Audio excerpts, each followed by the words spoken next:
When they break up, all right, and who knows who broke, everyone has a theory. I know. Who broke it up? John. John did. The names Paul McCartney and John Lennon, a generational duo and a musical rivalry that changed the course of history. What if, however, I told you that even the most ardent Beatles fans would be shocked to hear what Lennon revealed about McCartney in his final days? It really did happen, and his statement was more shocking than anything you could have imagined. Why did Lennon hold off until the very end before speaking out? And what was the nature of their relationship? Come and see for yourself. Paul McCartney's mother, Mary Patricia, was a nurse, and the baby was born on June 18, 1942, at Walton Hospital in Liverpool. His family's history of hardship began with his Irish parents.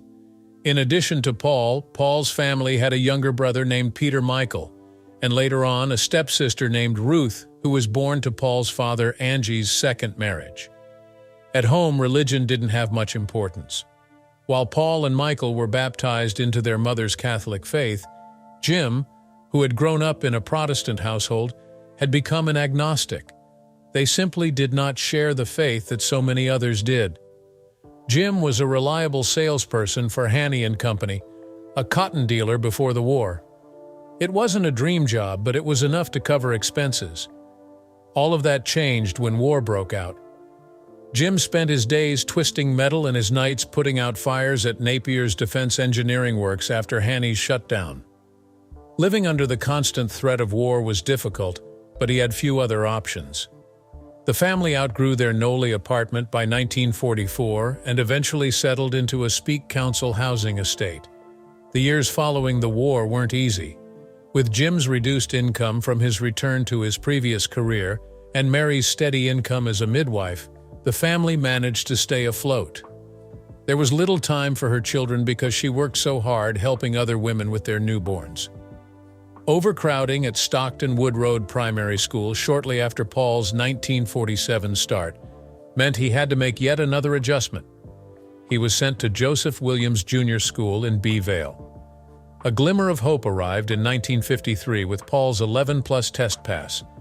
His admission to the grammar school at the Liverpool Institute was contingent upon his becoming one of just 3 students out of 90 to do this. Despite its modest size, it represented progress. Paul met George Harrison in 1954 on a bus. The two hit it off immediately, despite George being a year younger than Paul. Paul now acknowledges that he did, in fact, speak down to George from time to time. It was an immature act of pride, but the memory lingered. I never saw better. They weren't high-ups, not presidents or anything like that, just regular folks living simple lives, but with wisdom and strength that made life's problems seem easier. Paul would declare time and time again when describing the people he grew up with. His father was the type of person who would do anything for his family and would never ask for anything in return. Paul referred to them as the salt of the earth. These were the unassuming people who made an impression on your heart. The family settled at 20 Foreland Road, Allerton, thanks to Mary's career as a midwife, and remained there until 1964. Paul recalled that his mom would ride her bike to see patients, even at odd hours of the night. Those 3 in the morning cold streets she rode out on were the only memory that stayed with him. Mary exhibited unfaltering compassion for those in need, even in the face of apparent desolation. However, tragedy befell in October 1956. His mother's death was caused by an embolism following breast cancer surgery. Paul was 14 years old at the time. He was devastated to lose her, and the void she left behind in their home was impossible to fill. John Lennon, who had lost his mother Julia in 1958, would form a profound bond with Paul many years later. They became close through their mutual grief, which laid the groundwork for their friendship and the music that would impact their lives. Jim, Paul's dad, had a gift for music. During the 1920s, he was the leader of Jim McCartney's jazz ensemble and encouraged his boys to pursue music by keeping a piano in the living room. Though he preferred learning by ear than following rules, he insisted that Paul take piano lessons. Paul failed to make it through the auditions for the Liverpool Cathedral Choir when he was 11 years old, despite his father's encouragement. On the contrary, he joined the choir at the Church of St. Barnabas. He was born with a musical spirit, albeit he hadn't fully realized it just yet. Jim presented Paul with a nickel-plated trumpet on his 14th birthday.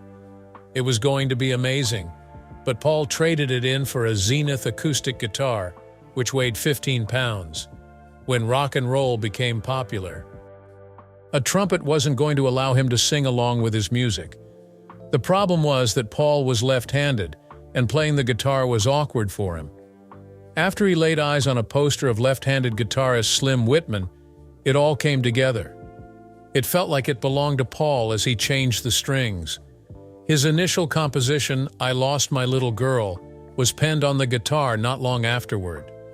His rendition of "When I'm 64 Inches" was so primitive that it was written on the family piano. Paul adored Little Richard and American rhythm and blues music. At a Butlin's Fun Holiday Camp talent show, Johnny sang Little Richard's "Long Tall Sally" for the first time in front of an audience. For Paul, the stage was monumental, despite its diminutive size. Then, on July 6, 1957, a turning point arrived. At Woolton St. Peter's Church Hall, a 15-year-old Paul met John Lennon. John and his band, the Quarrymen, were performing a groundbreaking hybrid of rock and roll and skiffle that would eventually reach enormous heights. Paul was invited to join the band shortly after to play rhythm guitar.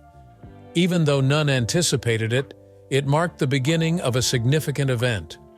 The following year, George Harrison became a member of the band. By 1960, the members had experimented with several names for themselves, including Johnny and the Moondogs, the Beatles, and the Silver Beatles, before deciding on the Beatles. There were some bumps on the road ahead. They took the risk and booked a Hamburg residency with drummer Pete Best. It was a wild and uncertain period, but they persevered through it all because the music was their motivator. There were numerous times when they wanted to give up, but they persisted in the belief that better times were on the horizon. There were many highs and lows throughout Paul McCartney's tenure with the Beatles. Paul reluctantly filled in for the departing bassist Stuart Sutcliffe in 1961. Hamburg, Germany was their recording debut. Nonetheless, while performing with English vocalist Tony Sheridan, they were referred to as the Beat Brothers. Brian Epstein, noticing their small success, quickly became their manager. It wasn't until Ringo Starr replaced Pete Best on drums in 1962 that everything finally came together. The year also saw the release of their debut single, Love Me Do, which was responsible for igniting Beatlemania. I Saw Her Standing There and Can't Buy Me Love were written by McCartney and others during the time when the rumors about them were flying. With Paul increasingly in charge, the Beatles began to change their sound in 1965. A major leap into classical music was his song Yesterday, which featured only him and a string quartet. Yesterday highlighted Paul's maturation as a person and hinted at the band's escalating difficulties through its profound emotions. The Rubber Soul sessions were when such tensions surfaced. While McCartney encouraged everyone to press on, tensions were beginning to emerge between him and George Harrison. They were growing farther apart due to their divergent artistic goals. In spite of everything, they continued to produce incredible songs. Revolver, released in 1966, demonstrated their maturation. They had never sounded anything like Eleanor Rigby with its eerie string arrangement. On the other hand, the Beatles' touring days came to a close in 1966. A peculiar quietness followed their final performance. It appeared like everyone else was fine to back off, but McCartney's excitement never faded. Paul was all about doing new things, and he wanted to break away from the mop-top image that had defined them for a long time. He was ready to lead them on new creative pathways, like with the groundbreaking Sgt. Pepper's Lonely Hearts Club Band. Although the album marked a watershed moment in music history, it also revealed the growing distance between McCartney and the rest of the band. Following the death of manager Brian Epstein in 1967, the Fab Four felt disoriented. Not everyone was on board with McCartney's increasing leadership style as he attempted to take command. They experimented with new things, including Paul's Magical Mystery Tour, a film that was critically panned despite his best efforts. In addition, things were much more tense during the recording of the White Album. McCartney's desire for structure and order clashed with Lennon's yearning for independence, and Harrison's resentment of Paul didn't assist matters either. Both the personal and professional chasms were too wide to bridge by 1969. With McCartney and Lennon barely collaborating, the Beatles' final endeavor, Abbey Road, was bittersweet. Despite the album's success, its demise was imminent. September of that year saw Lennon's covert departure from the Beatles, citing professional reasons. Their manager, Alan Klein, was the source of McCartney's problems, and in 1970 he announced his departure. Years of legal disputes and lawsuits followed. Fans and members of the Beatles both found McCartney's decision to formally disband the band in 1970 to be difficult. Their relationships were troubled for a long time, despite the fact that their music would endure. They had shattered a dream together, and now it would never be fulfilled. By 1975, when the court finally ended the Beatles' partnership, they had left an indelible impression on music and the globe. It was extremely taxing for Paul McCartney when the Beatles broke up. A slight depression set in. He had support from his wife Linda, who encouraged him to continue writing. In Maybe I'm Amazed, McCartney paid tribute to her and expressed his appreciation for her support during that turbulent time. The significance of this song to his solo career grew over time. His 1970 self-titled album McCartney featured a straightforward one-man band sound and went straight to the top of the U.S. album charts. He released Ram, a song he wrote and recorded with Linda in 1971. Uncle Albert Admiral Halsey, a successful single from the album, demonstrated McCartney's growing self-assurance as a solo artist. He then recruited Denny Laine guitar and Denny Seiwell drums to form Wings later that year. After the Beatles, McCartney knew any band would be compared to them, but he was still intent on Wings. It was a fresh, creative endeavor, Wings. In 1972, Wings began their tour with a few unexpected university performances. McCartney wanted to get out of the shadow of the Beatles, so he worked on new songs and gained self-assurance to play larger venues. The strategy paid off, and by 1973, Wings had their first #1 single in the United States with My Love, followed by the massive hit Band on the Run.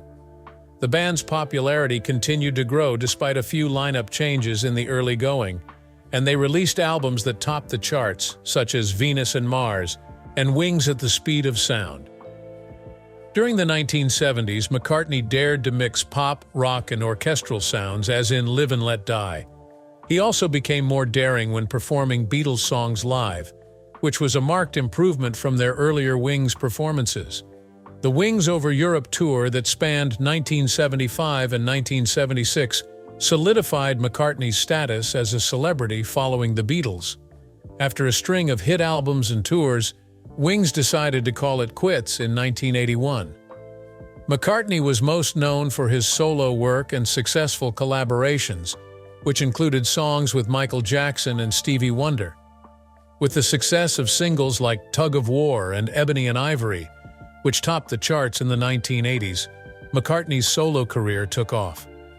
He continued to innovate while paying homage to his influences, and in the late 1980s and early 1990s, he was once again preparing for massive global tours. As he blended his illustrious past with his developing solo career, his performances revived even more Beatles tunes. You must be aware of what transpired when John Lennon finally spoke out about McCartney prior to his death, given that you are well versed in all things McCartney. John claimed in an interview that McCartney had a miraculous epiphany in a candlelit Spanish restaurant. A violinist appeared and played airy melodies that were burdened with memories. It seemed as if he were performing for a love that had long since faded, rather than merely McCartney. A brief delay ensued as the violinist inquired as to whether McCartney might autograph his instrument. Uncertain of the significance of this peculiar moment, McCartney blurted out, "Sure," before writing his name on the instrument, leaving a small fragment of his heart on something that belonged to someone else.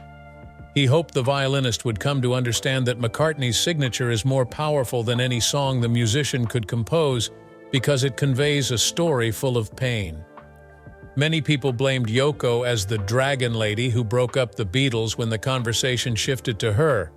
But was it possible for a single individual to be responsible for such a dramatic breakup? Like leaves scattered by the wind, the lives of each member of that legendary band began to diverge. There was a lot more going on than that, but the press was looking for a simple response nevertheless. Yoko played a role in this intricate musical tapestry, revealing a side of John that perhaps the public had hitherto overlooked. When McCartney inquired about the fan experience, the topic turned, asking, "Did Yoko feel starstruck when she first met John?" Yoko said, "No," in a calm and collected tone. Her perspective shifted when she realized he was an artist first and foremost, rather than merely a Beatle. She made an interesting observation by saying that she was confused by his name at first.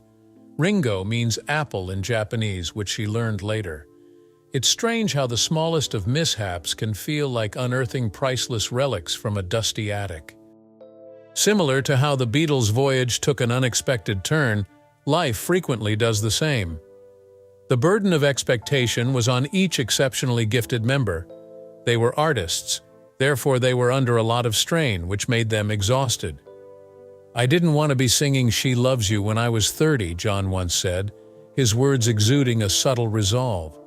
His mind kept returning to the endless loop of his youth, where he sang melodies that no longer touched him. As the conversation progressed, it became clear that fame was not without its drawbacks. The media's portrayal of a carefree lifestyle was completely inaccurate. There was more to life than carefree melodies. There was an uphill battle against peer pressure and public perception at every turn. Moments comprised their life, but they were constantly viewed through a filter that concealed the reality. They took a seat and contemplated the weight of their celebrity, just like the protagonists in those classic films. Despite their image as carefree legends, the Beatles were actually carrying heavy loads that nobody could fathom. "Yoko isn't to blame for everything," she finally stated in a calm but determined tone. "The truth is that love can be messy, and sometimes it leads people down paths they never planned to go. Ultimately, they're human, trying to navigate life's twists with hopes and regrets. Their minds wandered to matters of the heart and grief. Like the notes on the violin, the steps in this contemplative conversation might take you anywhere from happy to sorrowful. Things happen, and they stay with us for a while, sometimes more than we'd like. We can't help but reflect on those emo songs that life bestows upon us as we finish our video. Weaving together a tapestry of experiences that form our identities, the Beatles' journey demonstrates how love can both unite and divide us. Be sure to hit that subscribe button and give the video a thumbs up before we wrap up.